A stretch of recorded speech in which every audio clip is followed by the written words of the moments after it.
Hello guys, and welcome to a new WARNO video today by me, Vulcan. Today I have for you a 2 versus 2 on Black Forest, and I'm going to be using the new Berlin Command Division. Also, Black Forest has been reworked, so technically a new map as well. It has this really awesome lumber yard over here, which looks absolutely beautiful when you zoom in. Look at that view. Cracking. So yeah, going to be going through all that the Berlin Command has to offer today, including Mirage 4s with their epic bombing strikes, and the Nighthawks, of course, which don't have stealth yet, but will have stealth in the future, don't worry.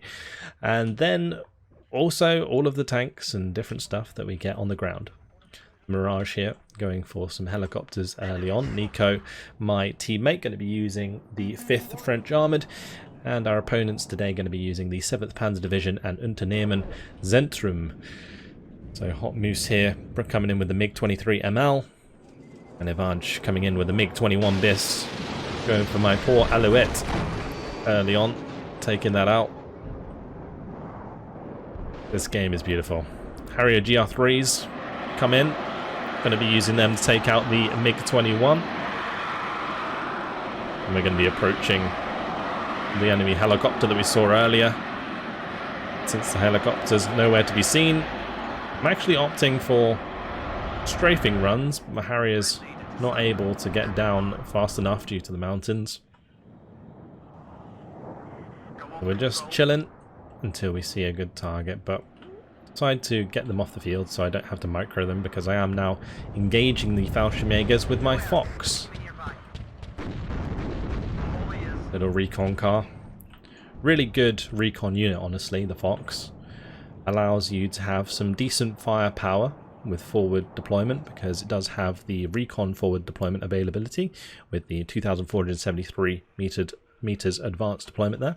You can see I've also brought in a bunch of these Detachment A. Detachment A are special forces. They have 5 MP5s, the AT4 and the satchel charges. They have the Special Forces trait and also the shock trait.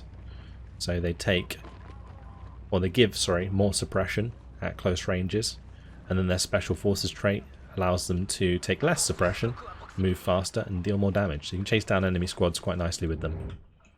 But here, in this case, primarily using them for recon at the start and to deter enemy units from pushing us too much. I've also got a machine gun in there. You can see the 50 cal. I've got plenty of AA. We've got 4 Mistrals. Manpads are pretty much all I have in my deck at the moment. I'm tempted to add PVADs back in just to do that extra little bit of chip damage, but they're really unreliable on their own. So yeah, maybe the plan in the future is to have like the PVADs accompany the Manpad AA. But Mistrals, you know, they're supposed to be good. They got 60% accuracy and 5 HE, so you'd hope they'd hit. Anyway, Chieftain Mark 10, yeah, rolling into position here with its beautiful Berlin camo. Maybe not so good in this scenario. More of an urban camo. But the AMX-30 blending in on the tree side here. And yeah, this is just such a gorgeous map. Since it's been reworked, like this area on the right hand side is really, really nice. And you can see that this sector, instead of it being 2 sectors, is now 1 sector. And that's the sector that you kind of like fight over on the left hand side. So currently we are at a bit of a stalemate, because Nico has captured this sector whilst I have not contested this sector yet. That was mainly because my P4PC that I brought in to capture this sector drove here, but didn't capture it in time before I drove back out again. So, bit of a mistake on my part. But you don't need to leave a command in a sector anymore in order to keep it captured, unless there's an enemy command also in the sector. So you can see that's what I'm going to be doing here. Drove the P4PC into the sector, captured it, now I'm going to be driving back over here. In the meantime, just going to be leaving the scouts a little bit further up. Got the M113 ACAV here, which does have the M40 recoilless if I need it, to help protect that temporarily on the right hand side. 4 Pioneers going to be coming under fire from the Chieftain Mark 10 and the Fox. No way to really fight back. And I've got these rifles kind of probing forwards, getting into a position where they can use their Law 80 on the road if anything were to come up here. Otherwise, just setting up more AA. Got my Chieftain command tank coming in as well. I do have the command here obviously coming back to contest this, but the Chieftain Mark 10 is a lot safer at doing so, and it also provides leadership to the tanks surrounding it if I use it in that position. Yes, sir. In this case, it was more to just double cap this because it was going to be difficult to contest. And then we got rifles and some flamethrower sappers on the way. The idea with these is to just get them into these trees so we can move around here and get rid of his command wherever it is on the backside. Now they started to contest Charlie. I just obviously started to contest Bravo. So that did briefly put us at a stalemate again, but his command had obviously been moved out temporarily, so he's going to move it back in since I'm now contesting it. So it needs to be there, and that's how the command things work now. It does have some Mi-24s chilling on top of these hills. Do have to be careful with those. Not an easy way for me to kill them. They can sit quite far back and use those Kokon missiles. Like this has 2,800 meter range, which basically outranges any AA that I have. So if you consider that, and that most of my ground forces will be ahead of the units that I have already, it's going to be difficult for me to catch them out without them, you know, just firing at me anyway.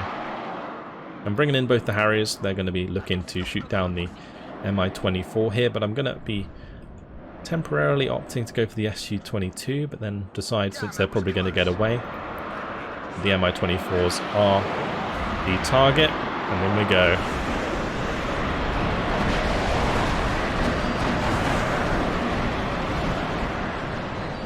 Absolutely awesome engagement. Unfortunately, one of the Harriers moving in the wrong direction there does get shot down.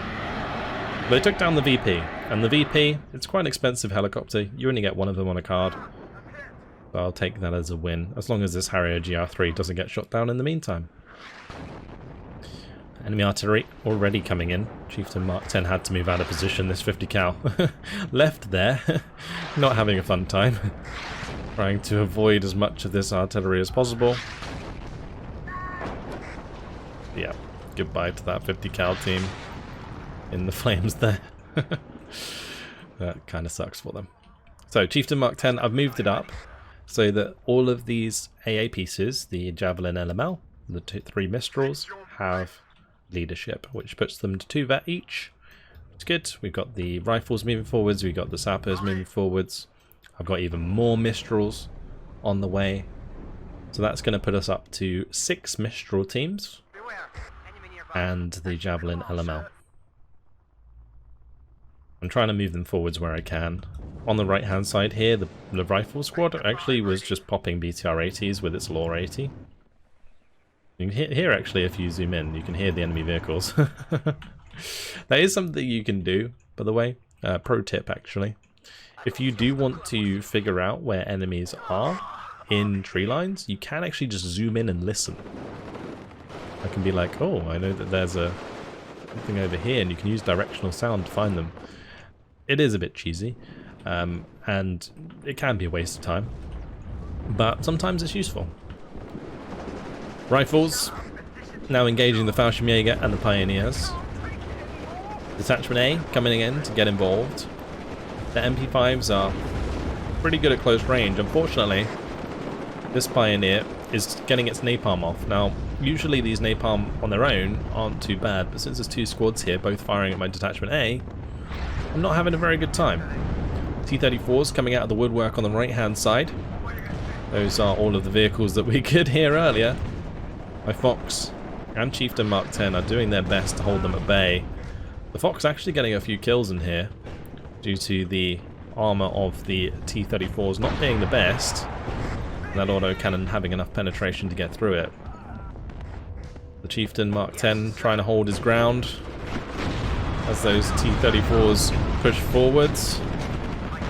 It gets hit by an HGM. I'm going to smoke off. We're going to retreat. Now the Chieftain Mark 10 is going to be able to cover it. T-80B firing at that now instead. And this was a bit unfortunate. The sappers ended up bumping into another bunch of T-34s. My chieftain here actually ended up getting side shot by that T-80B.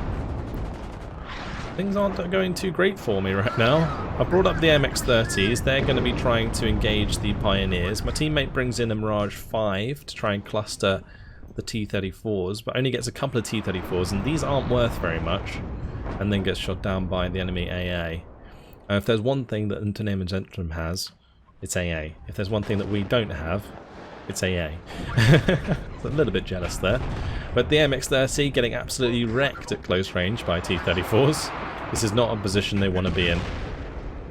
Because whilst the T-34s don't have amazing penetration, the closer you get, the higher penetration you have. I lose both of my AMX-30s, I lost both of my sappers, my rifles are dead, the detachment A died. Yeah, things are not going too great.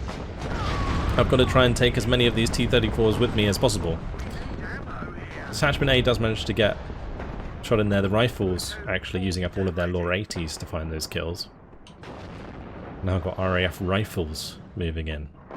Now RAF rifles, they're going to be decent for taking on enemy infantry if they have the Privateer nearby. So I've got these military police that are going to be moving forwards, and with the military police I'm able to remove the reservist trait that these rifles have. So when they're in this circle that's around this unit, they will lose that trait, and you'll see they'll gain the security trait. And the security trait also decreases the amount, or sorry, grants a suppression regeneration bonus to nearby units. So not only will it remove their negative trait, it gives them a positive trait, which is nice. And you can see it can also be applied to other units here. So my detachment A getting that buff as well as they walk past. And the other buff here that these RAF rifles are getting is when they're stood still, they get the security buff, which increases their optics when stood still. Su-22 coming in, smashing into the mountain, but does kill the Mark 10 chieftain. A little unfortunate. Mistral's able to get the job done though, at least. And now we have just overwhelming numbers against the Fallschirmjäger, but Su-22 coming in with napalm here. That napalm actually kills his own Fallschirmjäger, and my RAF rifles are able to survive. Unfortunately, I didn't kill the Su-22. Now these Su-22s, they have 30% ECM, so they're actually pretty hard to hit, but my manpad squads were just not doing well. Managed to get another hit there, but no kill. I have to hit like 3 Mistrals to pretty much get the job done there. Unless that took... Actually, it might have been because that had taken a shot from the LML before.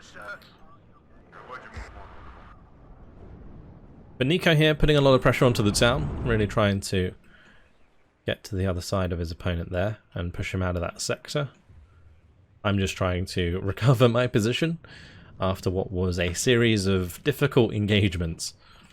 And now I don't really have any significant AT to accompany these forces. I do have my rifles here and maybe detachment A if I was to rely on the AT4, but both of them relatively low on ammo and won't be like long-term reliable. So instead what we're doing, since he's now using artillery against us, or has been from the start pretty much, I'm bringing in 4 of these M109A2s. There were multiple times in this game where I was actually floating a lot of points, and I just decided to bring in a big bunch of units. So you'll see that a couple times. It's mainly because I'm just trying to like decide what I want to do with the division and the units that I have, and sometimes it's actually beneficial to bring in multiple units all at once rather than piecemeal, because you can telegraph bigger pushes. In this case, the BMP-1Ps trying to run down all my RAF rifles and these Privateer, but I've got the Foxes coming forwards to kill those. Foxes are just such great units for dealing with armoured vehicles like this at close range. Now if the BMPs were actually firing back at the Foxes and rather than targeting the infantry, that may have been a bit of a different story. But yeah, I'll take that any day. One of my RAF rifles, unfortunately, dying there. Other RAF rifles continuing back into cover, but now another SU-22 coming in with napalm. It just can't escape it, you know?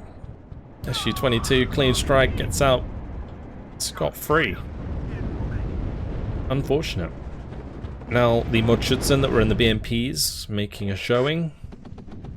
I've also brought up some M113A cavs with the scouts to give me more recon here. Having recon so I can see into these tree lines is super important. Not only so that I can engage ahead of me, but also so I can see what's on my flanks. And you can see here there's like a Motorstrelki. There's also a unit that's trying to sneak on my left side here. So I am going to have to bring in units to spot those. And the best unit that I have for the job is the Alouette. So going to be bringing in these helicopters to fly across here and get the job done. Now I'm going to be going for some counter battery. Counter battery can sometimes be a waste of time. If your opponent is on the ball and makes sure to move their artillery after every strike, then going for counter battery can sometimes be completely useless because you'll never hit the mark and you just end up wasting ammo. But I would say at first it's maybe worth a try. If your opponent isn't really paying attention the first time, you can catch them unawares. Now this Bedford had an RAF rifle in it, unfortunately it gets killed.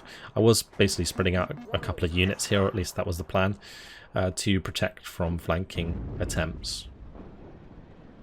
The Mi-24 up here did manage to get the better of my Foxes. Now I'm going to be bringing in some more infantry. I've got some more Stingers on the way now, as you can see, because I've already brought in all of my Mistrals. All 8 of them. As you can see, and I've also got the Javelin LML. I've got 3 Stingers now on the way. This is just to try and actually kill these SU-22s that come in. Another one coming in for a cluster strike onto the M1IP. Thankfully going to get the kill, but do lose the tank. Now, in theory, it's not worth it for him to kill my tank with an SU-22 cluster like that, because the SU-22 cluster costs like way more than my tank does. But if he can get my heavy tanks out the way enough that he can make a play with the T-34s, then potentially it's worth it. Like if he does it as a set play. Igla finds a kill onto my Alouette. I do manage to take down the Mi-24 in the meantime. So we're trading backwards and forwards. Hot Moose pushing around the flank here. I'm going to have to pull back my M1IP. I don't want it to suffer the same fate as the AMX-30s did earlier on this left-hand side over here. Alouette finds the enemy infantry squad, but ends up getting shot down. I think because it took maybe like a little bit of a strafing run or something from an enemy unit, or maybe it was just like the SPW-70 here and the infantry squad together just killed it. Because they're not very tanky, those Alouettes. They die very easily. Anyway, we're getting counter-batteried now, as you can see. But I'm using this road that sweeps across the top of this mountain here to reposition my artillery after every strike. Waiting for instructions. Yeah, Terrier Pioneer on the way. I do have a couple of infantry squads that are going to be heading into these tree lines. We've got some rifles on the way, and also some more sappers that can clean up this forest on the left-hand side. And so far, Hot Moose keeping up the pressure on the flanks, which is distracting me from cleaning out the far side of this sector. So Terriers coming in, that will enable me to get back into the close range engagements. I've currently got the Foxes covering my left flank just because Nico has been temporarily pushed out of this sector. So I don't want the other player, Eugen, to come down here and then turn into my flank, because that would be really annoying, because he would just end up finding all of these AA pieces and killing them. You can see here I haven't even unloaded this one, a little bit of a mistake on my part. Yeah, the Terrier Pioneers have unloaded, getting the rifles across there, going to bring the Privateer so I can have the leadership buff. Rifles going to be able to find the BTR 80 kill. I really like the sound of the Lore 80, it makes that like bassy sound as it fires. So M109's now going to be focused on killing the T-80B for me. An initial hit there does really well. Plenty of damage. And that gets wiped out very quickly as that artillery comes in. When you are using heavy tanks like this, you want to make sure that you do keep them in cover and out of line of sight for this exact reason. That's why my M1 IP Abrams all the way back here. Any of my other tanks, which are all dead now, would be further back if that were the case. Did lose a rifle squad there. That was a little bit annoying because like I wanted to get obviously close enough to unload straight into the light cover, and I didn't realize that the motor strike would have line of sight from the position they're in, because if you hover over them you can see the trees show that they can't see me. But it's mainly, the reason being is because they're on a hill, they technically had line of sight. So you can see the sappers here can see onto the Motorstrauki. Now this is another good tip actually, not only for WARNO but also still Division 2. Always check the line of sight of your unit and their unit, because often it will be more telling. Like if you hover over theirs and it's like, oh look, you can't see mine, but then if I hover over mine I can obviously see theirs, so it works both ways. Usually the unit with lower height or altitude can see more. So in this case you can see the Terriers can see more, and then like the Pioneers or whatever that were on top can see less. But my Terrier Pioneers managing to get through here pretty well. I charged on top of them with the demolition charges, the satchel charges, and those only have 150 meter range, so you do have to like manually move closer to your enemy if you want them to be effective. Again, SU-22 coming in with the napalm. 4 of my man-pads fire at it, none of them hit. Nothing I can really do about that. Motorstrauki going to be taking a satchel to the face. Unfortunately, my Terrier's Pioneer does get hit by the napalm of the Pioneer AGI. SU-22 there, as you can see again. My AA not enough to shoot that down the first time round. Comes round for more napalm. This time we actually hit it, thank God. Now the rifles trying to use their lower 80s to deal with the T-34s. And I'm going to run out of ammo. No, not a fun time for those rifles, now running them away swiftly. Meanwhile, Privateer and Terriers continue their little jog to the right. My Terriers no longer have any satchels left, so might as well just keep the ranged engagement here. And I'm going to be bringing up the M113 ACAV. I've also got the rifles and detachment A moving up. Got the scouts moving up to help with the infantry combat. Infantry combat at the moment, it's pretty long. It takes a while for 2 infantry squads to kill each other. So having overwhelming numbers is very useful in this situation. Also, this is why the Privateer, in my opinion, are very important, because they help the cohesion of units recover over time, which allows you to maintain better cohesion over your enemy, which allows you to therefore do more damage because you're more accurate. Anyway, T-34s that snuck all the way around here that we saw earlier. I finally decided to bring in a bunch of units here to try and deal with this. It's a combination of the Terrier Pioneers for close range, RAF rifles for just numbers, and then normal rifles with detachment A and also the sappers there that were there before. The M1 IP also catches them out as they go across the open. Still going for more counter battery, but I am going to be capturing a Ural, which is nice. And that's going to allow me to resupply my rifles with Law 80 rounds. Detachment A does go down. Looking to try and kill off the T-80Bs. Napalm coming in is a bit of a problem. And my rifle's not firing because of that. Did manage to shoot that one down at least. Unfortunately, if there's one thing that Unternehmen Zentrum has a lot of, it can be Su-22s. My infantry here slowly but surely getting absolutely annihilated. Artillery did thankfully finish off the T-80 that I'd hit earlier with the rifles.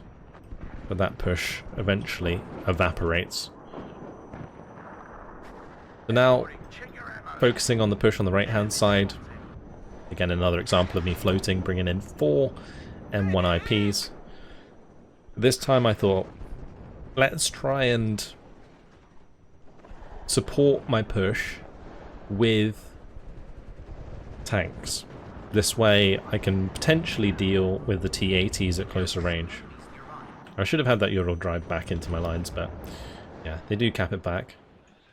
Enemy artillery coming in almost catches out one of my M109s. He was a bit late to move there. And meanwhile on the left we've cleaned out the infantry here, and I'm just getting them into a better position. Also Nico has recovered his position very nicely. Unfortunately losing a unit there. And yeah, I've just got alouettes like pretty much everywhere back here, making sure that if any units try and like cross, I will spot them. Currently our opponent's ahead, 230 points to our 58. So we are, like, the onus is on us to be aggressive. That's what I'm trying to do here by pushing through the trees. Going to be getting my supply back. The supply needs to basically top off these Stingers and Mistrals every time they fire. Because whilst I do have now only 7 Mistrals left, some of them are going to be relatively low on ammo over time. So M1 IP now supporting the push with the rifles there.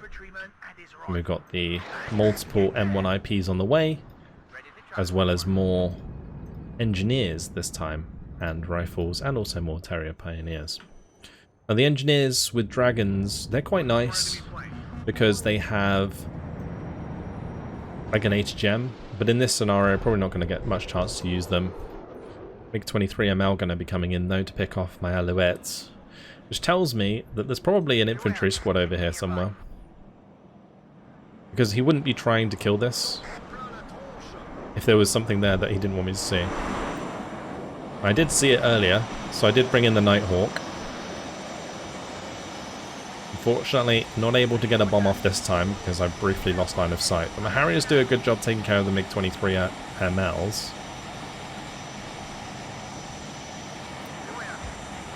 Both of them managed to get out alive, which was fantastic. And my alouettes are still alive, and I'm able to see these Fallschirmjäger. So we'll keep an eye on the Nighthawk as it comes back round for another run. At the moment, this is probably the best way to use the Nighthawk, in your back line.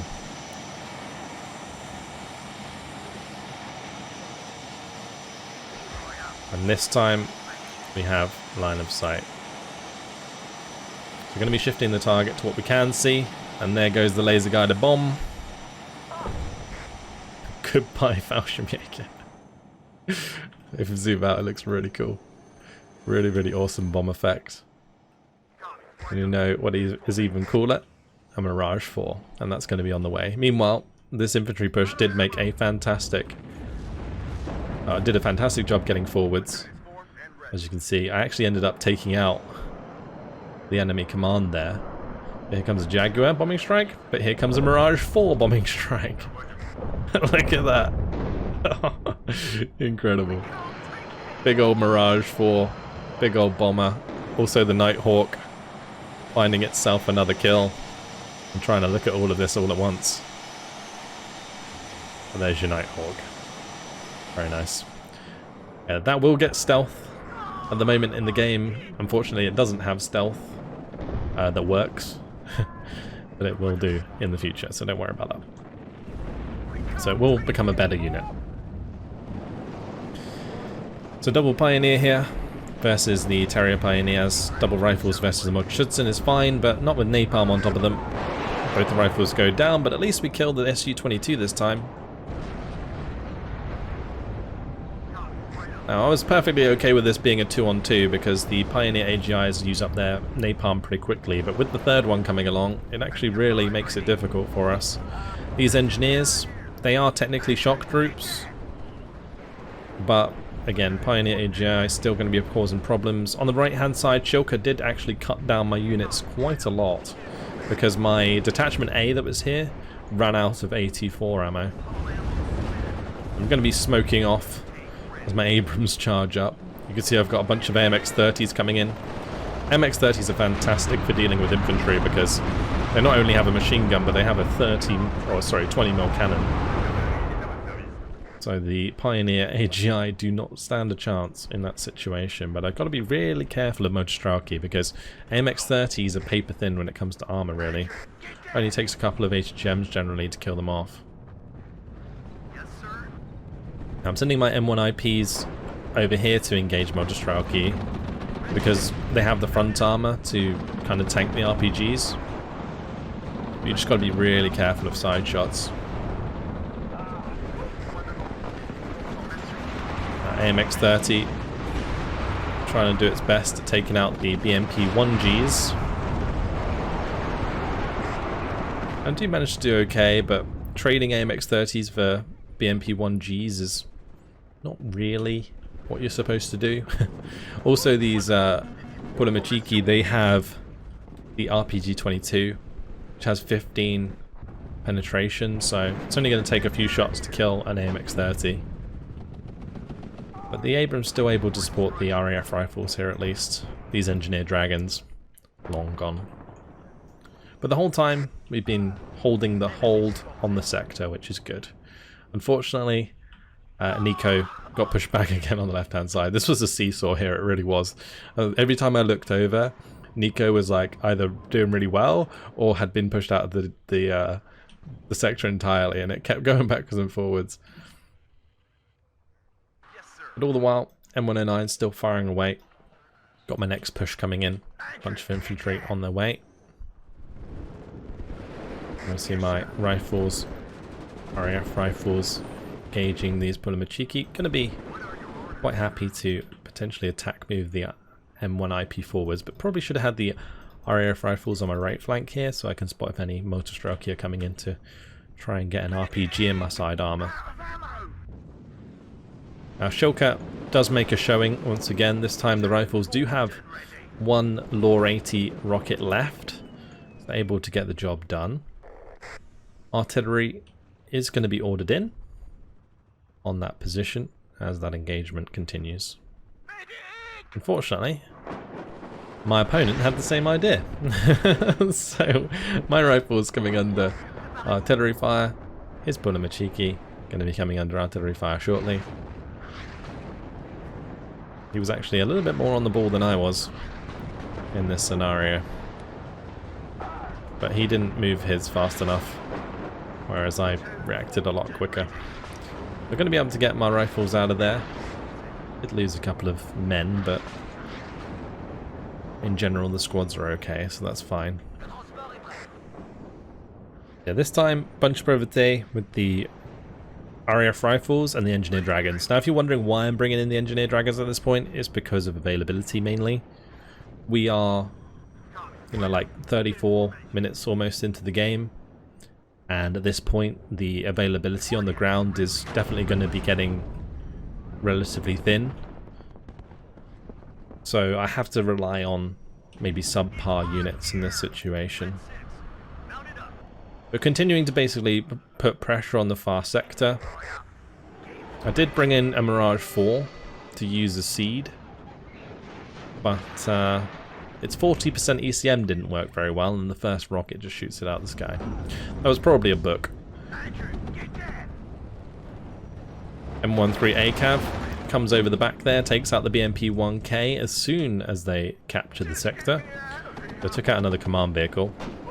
Now, killing command vehicles in this patch is actually way more important, I think, than it was even before. Because before you could actually have quite a lot of command units in your deck, so losing one wasn't like a huge deal, because you could just like have 8 jeeps or whatever, and you just bring in a new jeep every time one died. But in this case, if he's like relying on BMPs, for example, he only gets 2 on a card, and we've killed both of them. Which means that he has to have another card of commands to now fill the role, which would probably be like a command tank or potentially a command infantry unit. Like in this deck, for example, I've got the P4PCs, and I've also got Chieftain Mark 10s. I think maybe I have a command infantry, but maybe not. Point being, every card of those only has like 2 on a card, so general overall availability of command units is quite low, so if you're sacrificing them or losing them in this kind of way, it's not too great. And Nico did bring in an AMX-10 on the left. I also brought in an M1IP Abrams, so that's going to be trying to help countercap this left side. And I'm going to continue to keep up the pressure against my opponent here. The M1IP trying to turn its front armor, get the stun onto the Mudschützen.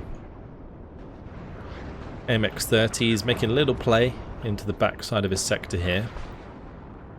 Enemy artillery is going for the rocket strike onto the MX-10, but shouldn't do too much damage. And since this is rocket units, I am going to be going for the counter battery. I do have a couple of Lynx AH-7s on the way. Just extra stuff that I could spend points on. And I was trying to take care of these Conkers squads, but the M1IP gets taken out by those Conkers, and the Mi-8 TVs make it very difficult for me to peek on the edge of that tree line. Also going to make it difficult for me over here, the Mi-24P, the Mi-8 TV, not ideal. Now Buratino coming in. Thankfully, I'd already retreated from the position that he had aimed it at, so I'm able to keep a lot of my infantry alive.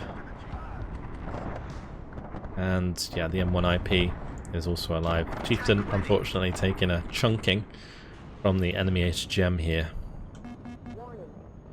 And I am going to be losing that. But one thing you might be noticing is I have kept up like the Breveté. So 2 Breveté here, 2 Breveté here, and that's allowing these units to recover quite well from suppression. A GR3 really going deep. These have done really well throughout this game. Unfortunately, MiG-23 finally going to do enough to shoot that down. We do avenge it. But yeah, both my Harriers unfortunately died in the end. And the important part for them was to take out the Mi-24 because it was trying to kill my MX-30s. M113 takes out the BMP on the other side. That was really nice. You can also see the Conkers at short range. It's going for the M1IP. Does take a lot of damage. Just decided to commit there. What are your orders, sir? All of these tanks now just rushing forwards. Now, one button I did discover, you can see this little AS symbol. It's called auto supply. Now I was thinking, instead of me manually running around and resupplying all of my manpad squads, why don't I just click the auto supply button at the back there? And if I see any supplies come further forwards, I can just send them back. Chieftain Mark 10 does have a very nice gun, 19 penetration, so able to reliably penetrate the T-80. I do manage to do so. I've also brought in the Nighthawk again, as you can see. So with 1 minute left on the clock, we'll watch that take 2 missiles to the base and not have a fun time. So that's going to go home. But we gave it one more showing. Chieftain Mark 10 unfortunately taken out by the T-80B and the Conquer squad. And all of my infantry over here getting absolutely wrecked. My Mistral missing, of course. This M1IP, I'm trying to get the smoke off. But thankfully kill the Conkers. The Conkers might have actually ran out of ammo because it wasn't firing. Yeah, Mistral's trying to find a kill. Loses line of sight. Manages to get shot briefly in. Yeah. 5 seconds left on the clock. We managed to push it just over on the score. Me controlling this right side and Nico contesting the left. And that's your game. 8,382 kills to 5,555 losses in 40 minutes. Not bad. Best KD. So best kills, best losses actually. And yeah, it went pretty well. I think it was definitely difficult, Hot Moose, with his flanking attempts, especially with those like Fallschirmjäger and stuff. But the Fallschirmjäger actually allowing me to show off the Nighthawk and the Mirage 4, so that was nice. That Mirage 4 is absolutely glorious, but it is extremely, extremely like scary to use because it drops its bombs like from before the fire position order because it has so many bombs. So it more or less drops like in the middle of its strike. So if you have anything, so basically what you want to do is fire position further forwards with it, which will make it fly deeper and die potentially more often, but at least it won't be friendly firing. The other way you can do it is make it come in from a different angle, so it goes like across the front of your units as opposed to like over your units and over the enemy. But yeah, Detachment A there, killing lots of T-34s, loads of T-34 kills in here. He did have a card of those, apparently. Did manage to get some nice counter battery. The M109s did kill a couple of Gvozdyka there, which is good. It made the counter battery worth it in the end. We also got a couple of T-80Bs with the artillery, so that's, again, good kills for them. But yeah, Detachment A doing really well. Killing a couple Iglers for us, a couple BMP-1s, killed the enemy command. Nice sort of backline engagement for that. The Nighthawk scored 2 Fallschirmjäger Metis kills, which is actually profit for the Nighthawk because Nighthawks are pretty cheap right now. Probably be more expensive when they get their stealth. I'm not entirely sure if that's actually going to be the case, but we'll have to wait and see. And the Abrams and stuff were doing well supporting us. Yeah, we lost a lot of tanks throughout this, but we were usually trading them for cluster strikes. We go to, can we go into experience or profile? Doesn't look like we can, unfortunately, because it does show like the most valuable unit and stuff when you're actually playing live. But yeah, there you go. That is Berlin Command. Pretty much got to show off everything that I wanted to in the deck. You know, the Nighthawk, the Mirages, the abundance of man pads and different types of tanks and stuff. It's really cool. I like Berlin Command as a thematical deck. I do think it really suffers due to its reliance on its man pads, especially when you saw those SU-22s come in and get out scot-free because they all missed. So yeah, it's a little give and take. Cool units, but maybe not a good performing division on its own. In this case, we did really well, and I got to show off the good new map. Not technically a new map, a reworked map. Black Forest looks absolutely awesome now. So hopefully you guys enjoyed it. Thank you very much for watching, and I'll see you in the next one. Goodbye.